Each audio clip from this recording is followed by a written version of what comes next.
जीवन को महान बनाने वाली प्रेरणादायक कहानियां, निस्वार्थ भाव से जगत कल्याण की सेवा में समर्पित महान व्यक्तियों के अनुभव। प्रजापिता पिताश्री ब्रह्मा एवं मातेश्वरी जगदम्बा सरस्वती के संग के रंग, ईश्वरीय यज्ञ इतिहास की झलकियां तथा परमात्म शक्ति अनुभूति से अपना जीवन श्रेष्ठ बनाने के लिए देखिए कार्यक्रम प्रेरणा।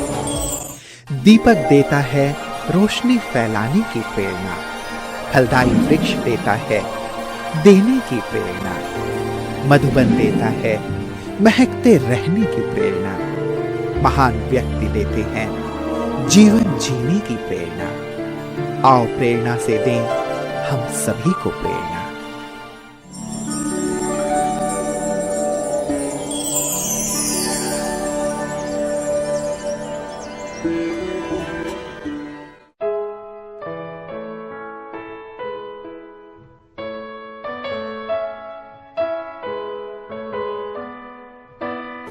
अभी जो हम ये मज़ार देख रहे हैं, ये मज़ार ऐसा कहा जाता है कि हमारे यहाँ बरसों पहले कोई घटना घटी थी, एक जान निकल रही थी। वहाँ के लोगों लूटारों ने उन्होंने को लूटा था। उस वक्त यहाँ के ये जो मज़ार है, उन्होंने वहाँ जाकर उनको वहाँ से जान को बचाया था।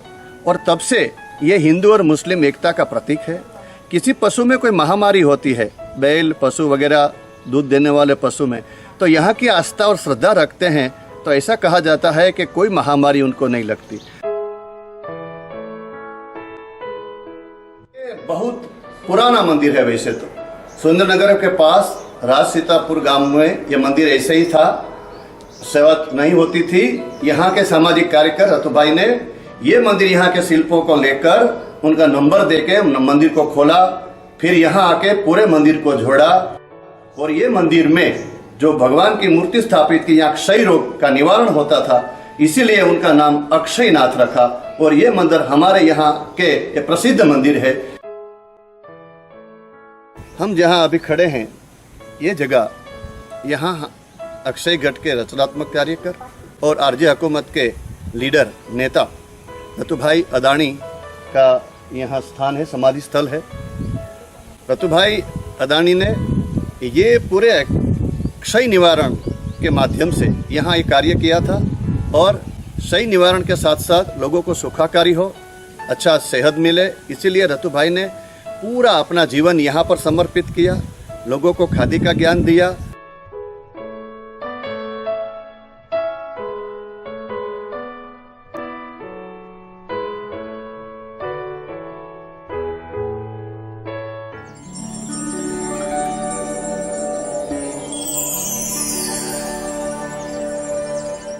महाभारत काल में रुक्मिणी देवी से जुड़े हुए इतिहास की भूमि केशोद गेहूं, मूंगफली एवं फर्नीचर के उत्पादन के लिए प्रसिद्ध है। केशोद में ब्रह्मा कुमारी ईश्वरीय विश्वविद्यालय की मुख्य संचालिका के रूप में रूपा दीदी जी निमित्त है। आपका जन्म राजकोट में 1961 में एक संपन्न परिवार में हुआ। आपको बचपन से ही लौकिक पढ़ाई एवं आध्यात्मिकता में विशेष रुचि रही है। आप नम्रचित्त, साहसी, मृदुभाषी, तर्क संगत और सच्चाई की प्रतिमूर्ति हैं। सत्य ज्ञान की खोज में आपको 1969 में जूनागढ़ से ही ईश्वरीय ज्ञान की प्राप्ति हुई। आश्रम के पवित्र एवं शांतिपूर्ण वातावरण ने आपको आकर्षित किया। 1973 में आपने संस्था के मुख्यालय माउंट आबू में ईश्वरीय मिलन मनाया और अपना जीवन प्रभु अर्पण कर सेवा में समर्पित किया। 1976 से जूनागढ़, पोरबंदर, जेतपुर, वेरावल, सोमनाथ इत्यादि स्थानों पर सेवाएं देते हुए 1984 से आप केशोद में ही अपनी ईश्वरीय सेवाएं प्रदान कर रही हैं।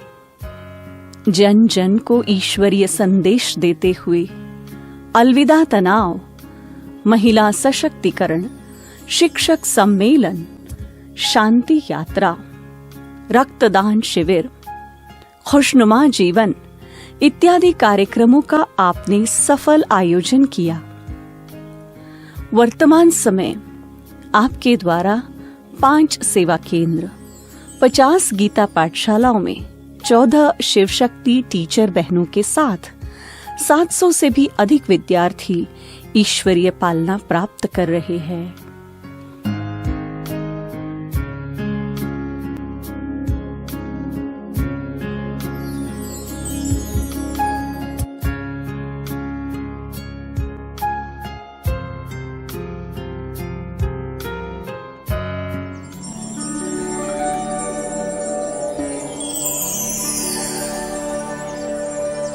बहुत सात्विक परिवार के अंदर, जहाँ शुरू से ही बच्चियों को बहुत रिस्पेक्ट दिया जाता था। हम लौकिक में 3 बहनें और 1 भाई, परंतु लौकिक माता का पिता का बहुत ज़्यादा प्यार बच्चियों के साथ रहा, ये एक विशेषता रही। और सन 1969 में, जबकि मैं 8-9 साल की थी, जूनागढ़ में नया सेवा केंद्र खुला। तो जूनागढ़ के महिला मंडल स्त्री निकेतन कहलाया जाता था, वहाँ निमंत्रण मिला बहनों को। उसमें हमारी लौकिक माता जी भी गई और सेवा केंद्र देखा, 7 डेज कोर्स किया। और हम भी छोटी थी तो मम्मी के साथ वहाँ सेंटर पर जाने लगी। वैसे तो घर से सेंटर काफ़ी दूर था, 4 किलोमीटर का अंतर होगा। और हम लोग सप्ताह में 2 बार मुरली सुनने जाया करते थे। था ऐसा कि रेगुलर सप्ताह में 2 बार जाते थे, पर एक बार ज़्यादा स्कूल का होमवर्क था, तो हमने ऐसे ही मम्मी से कहा कि मम्मी आजा, हम लोग ना जाए तो। परंतु तुरंत मम्मी ने रिप्लाई दिया कि नहीं, आपको नहीं आना है तो ना आओ, मैं तो जाऊंगी। आप ये सुनकर के आश्चर्य खाएंगे कि बात तो इतनी छोटी सी थी, लेकिन ये छोटी सी बात परिवर्तन के लिए क्या निमित्त बनी। तो वो जो सेंटेंस था, वो जो वाक्य मम्मी ने बोला, तो मुझे बिल्कुल अच्छा नहीं लगा, क्योंकि हम कहे और मम्मी न माने ये संभव ही नहीं था। इतना प्यार था उनका, जो हम बहनों का हमेशा वो जो भी बात होती थी रखती थी। लेकिन आज अचानक ही एकदम कह दिया कि नहीं, तुमको आना है तो आओ, मुझे क्लास मिस नहीं करना है। फिर तो उनके बिना घर में मैं रहूँ, होमवर्क करूँ, ये भी मेरा वो प्रकृति नेचर नहीं था, उनके बिना मैं रह नहीं सकती थी। तो मम्मी के साथ चुपचाप मैं चली सेंटर पर।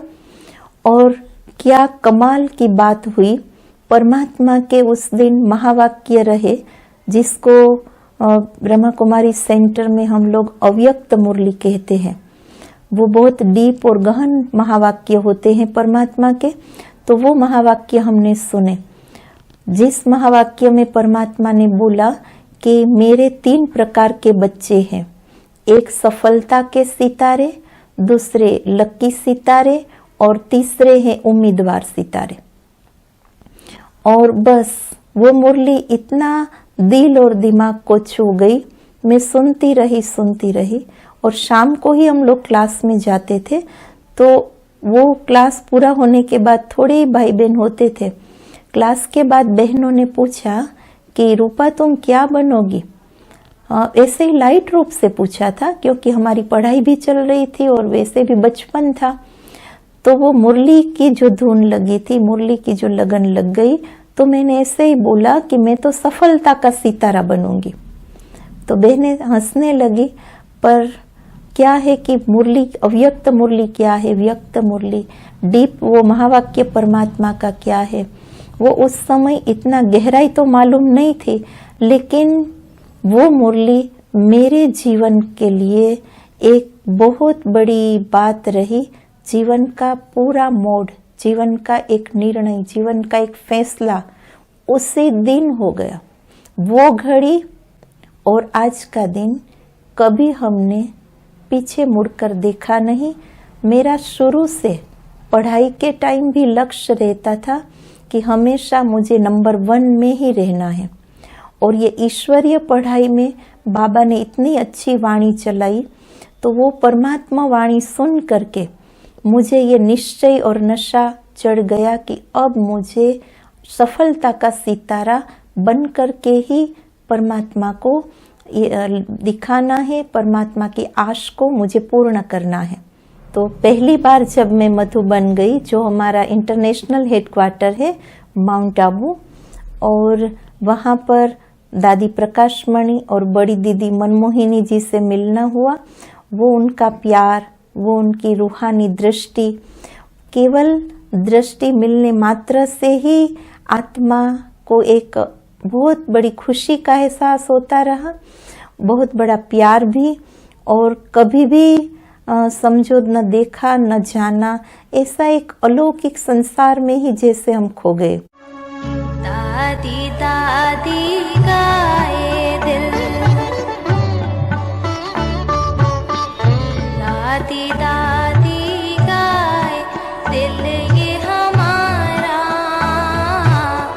कोई नहीं तुम सा प्यारा, कोई नहीं तुम सा प्यारा।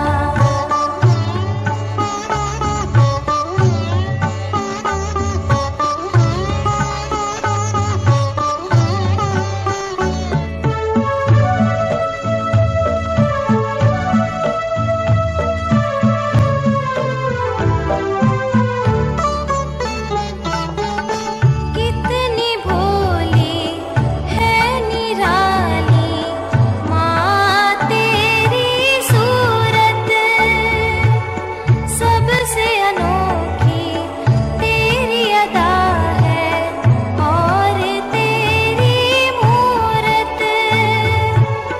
तू ही दुर्गा, तू ही लक्ष्मी, तू ही दुर्गा, तू ही लक्ष्मी, तेरा प्यार है न्यारा,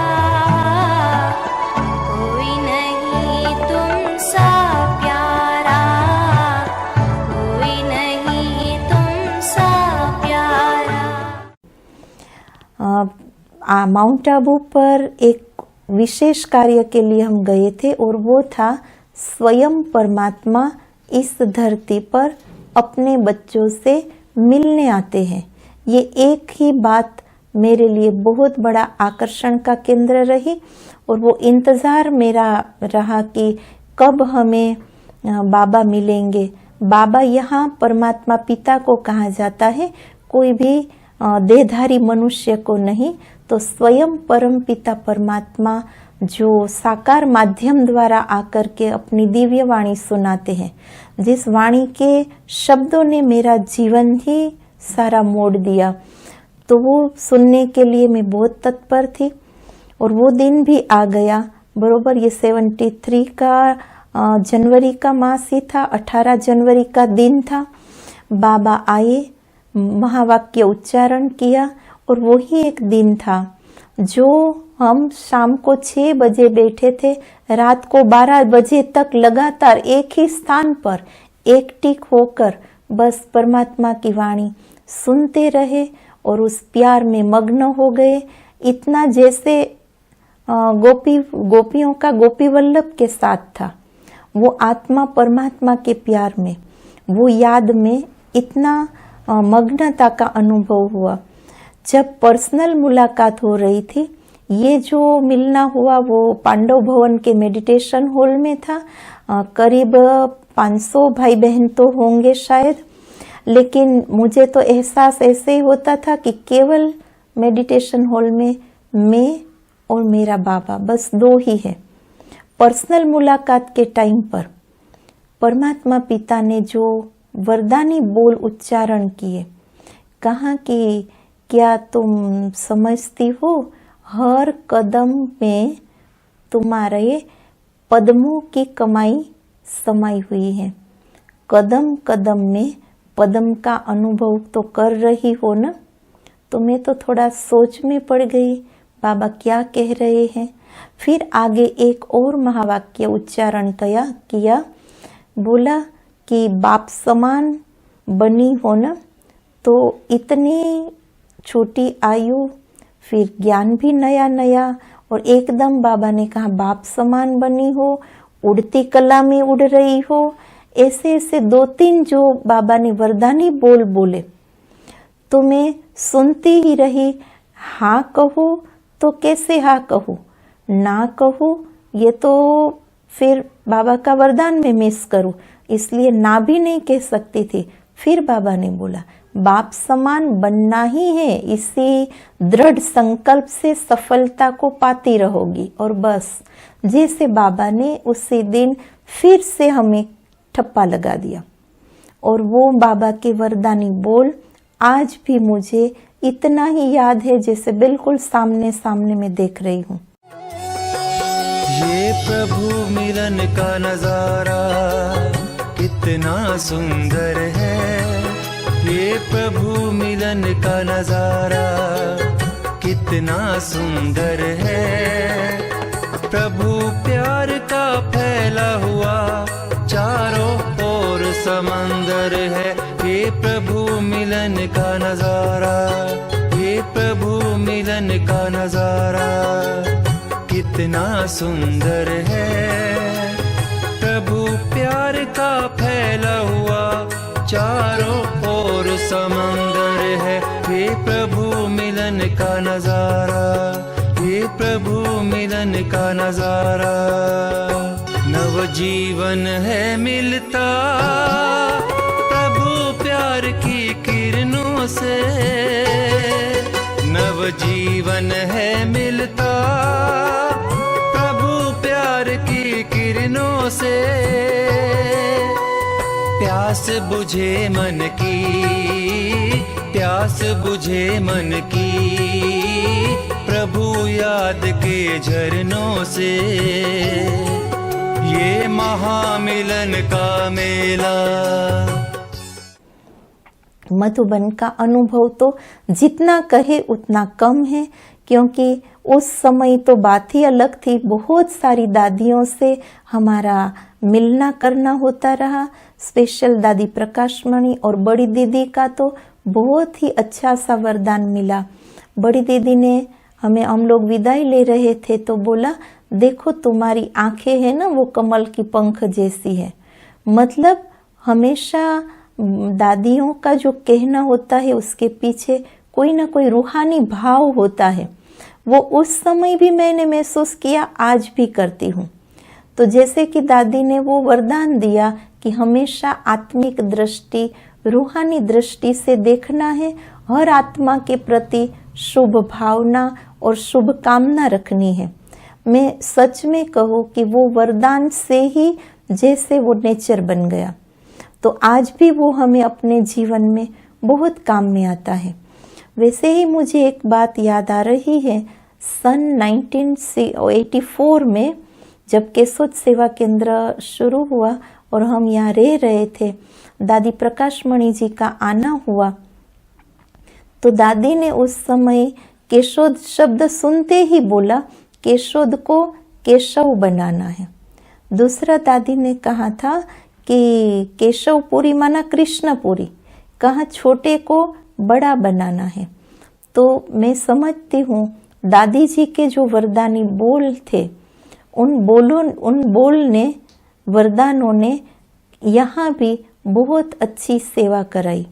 जैसे सौराष्ट्र में पहली बार 11 दिन तक लगातार चलने वाला एक अलविदा तनाव शिविर, दूसरा स्वास्थ्य आपकी मुट्ठी में, योग द्वारा आरोग्य, सकारात्मक जीवन शैली और राजयोग गीता प्रवचन, साथ में हरिद्वार दर्शन आध्यात्मिक मेला, आबू अंबाजी दर्शन आध्यात्मिक मेला, ऐसे विभिन्न प्रकार के प्रोग्राम्स जो बहुत बड़े पैमाने पर और एक साथ हजारों लोगों की उपस्थिति में सफलतापूर्वक संपन्न हुआ।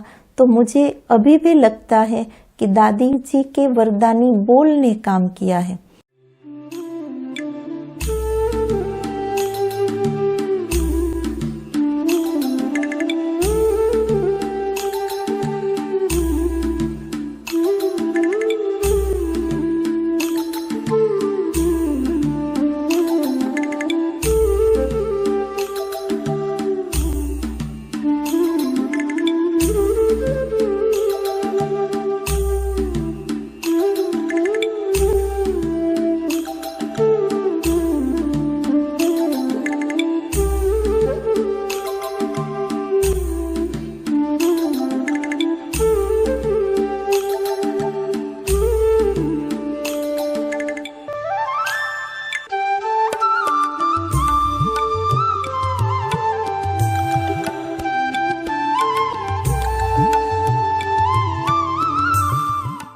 इतना जरूर कहना चाहूंगी कि इस ईश्वरीय ज्ञान मार्ग में परमात्मा ने जो मेडिटेशन सिखाया है और दादियों ने ये मेडिटेशन से जो सिद्धियां प्राप्त की है, जो आज उनके हर ऐसे निकले हुए बोल दूसरों के लिए वरदान बन जाते हैं, तो हमने भी महसूस किया जीवन में मेडिटेशन के द्वारा आत्मविश्वास बढ़ा, जीवन में उमंग उत्साह सदा रहता है और कोई भी प्रकार का कितना भी कोई नेगेटिव वातावरण हो, परंतु परमात्मा पिता जैसे हमें उससे योग के कारण ऊपर रखता है।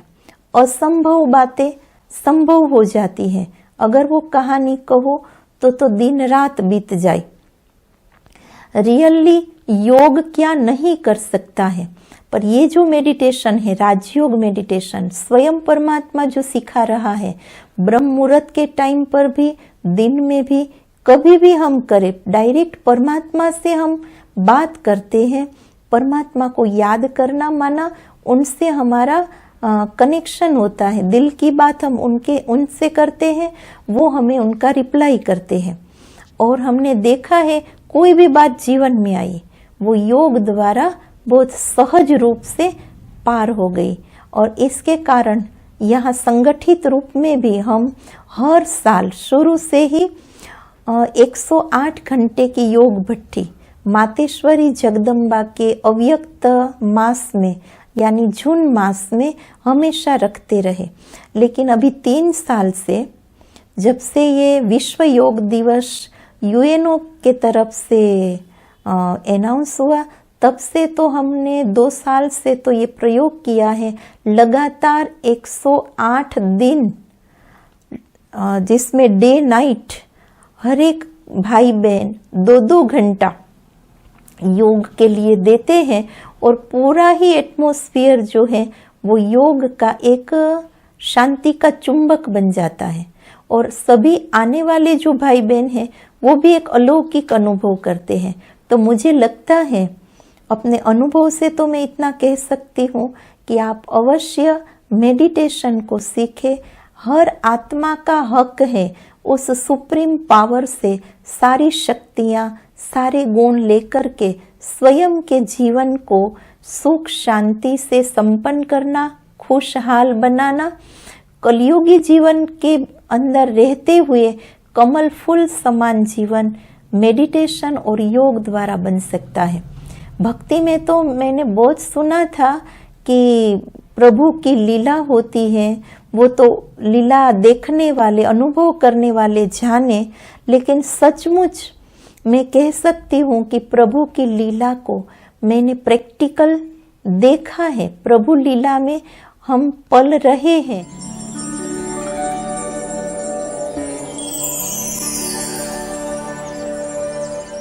ये हमारे जो बहन जी है, इनकी विशेषता है लो एंड लव में चलाना।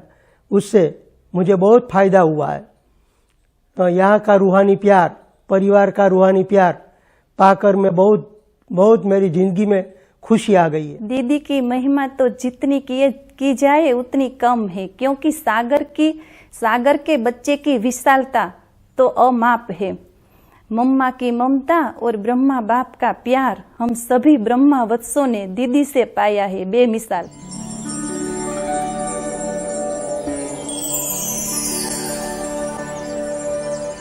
कि भाई ब्रह्मा कुमारी नाम आए तो पहले रूपा दीदी का नाम लिया जाता है। तो रूपा दीदी केशोद में एक ऐसा नाम है कि गली गली घर घर आज नाम गूंज रहा है। तो केशोद में शैक्षणिक जगत हो, सामाजिक जगत हो, आध्यात्मिक जगत हो और धार्मिक जगत हो, सब कुछ जगह ये दीदी का कुछ न कुछ प्रभाव है, कुछ न कुछ उसका वर्क से बोलता है। और वो याद दिलाती है कि दादी ने भी बोला है छोटे स्थान को ही बड़ा बनाना है। तो उनकी दिल भी बड़ी है, उनकी सोच भी बड़ी है।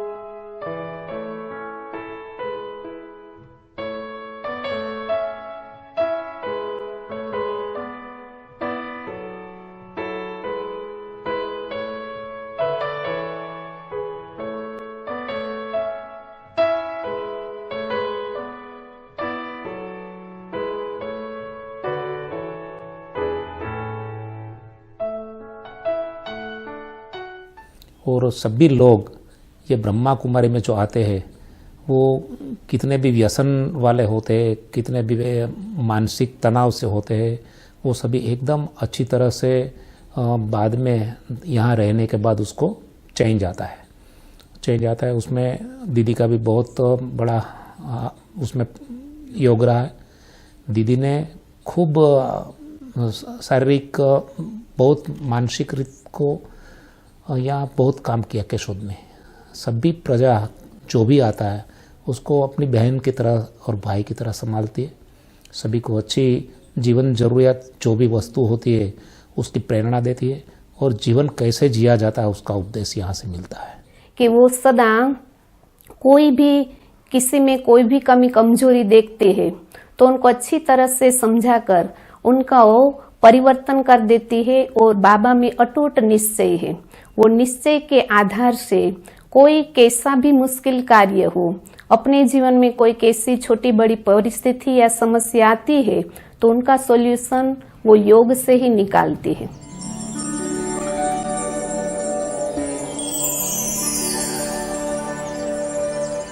यहाँ पे आके सेंटर में जो कुछ मेडिटेशन योग वो सब कुछ करवा रहे हैं वो एकदम सरल तरीके से करवा रहे हैं। Anyone can even understand. That is not a matter of only education के डॉक्टर या इंजीनियर ही समझ सके, ऐसा नहीं है। कोई भी आदमी यहाँ पे आके रूपा बेन की दीदी की एकदम सरल लैंग्वेज से सब कुछ सभी कर सकते हैं, ऐसा that is really admirable and we should thank कि केशोद में आप इतने साल से इतनी अच्छी एक्टिविटी कर रहे हैं और you are really inspirable and you are really inspiring all of us. कि उनमें हिम्मत और साहस की तो वो जिसे धनी है और पवित्रता की प्रतिमूर्ति है। आज तक शुरू से लेकर उन्होंने जो यज्ञ सेवा की या अपने जीवन में समर्पित जीवन में जो सफलता पाई उसका एक ही कारण है उसकी अपनी हिम्मत करते करते बाबा के मदद की पात्र बने। उनका अपना पुरुषार्थ है कि कुछ करेंगे तो कुछ मिलेगा, ना कि कुछ मिले तो हम कुछ करें। ये उनका शुरू से रहा और इसके हिसाब से वो आज तक सफल रहे हैं।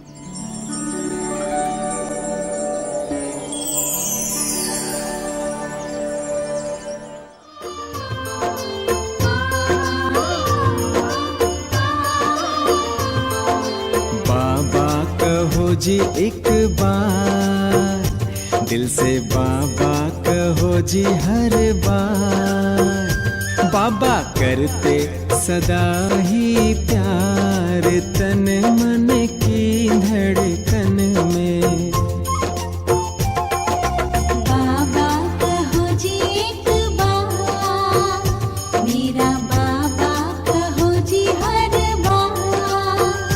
बाबा करते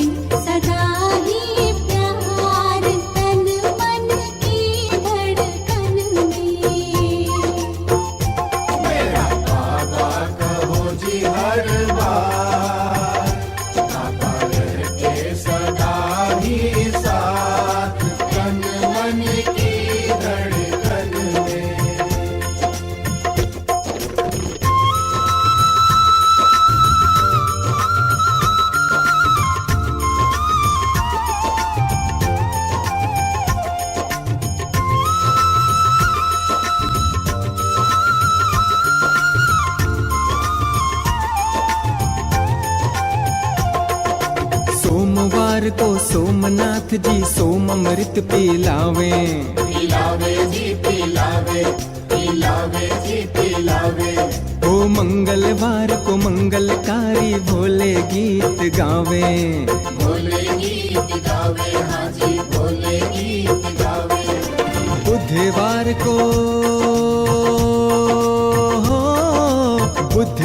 को बुद्धि विधाता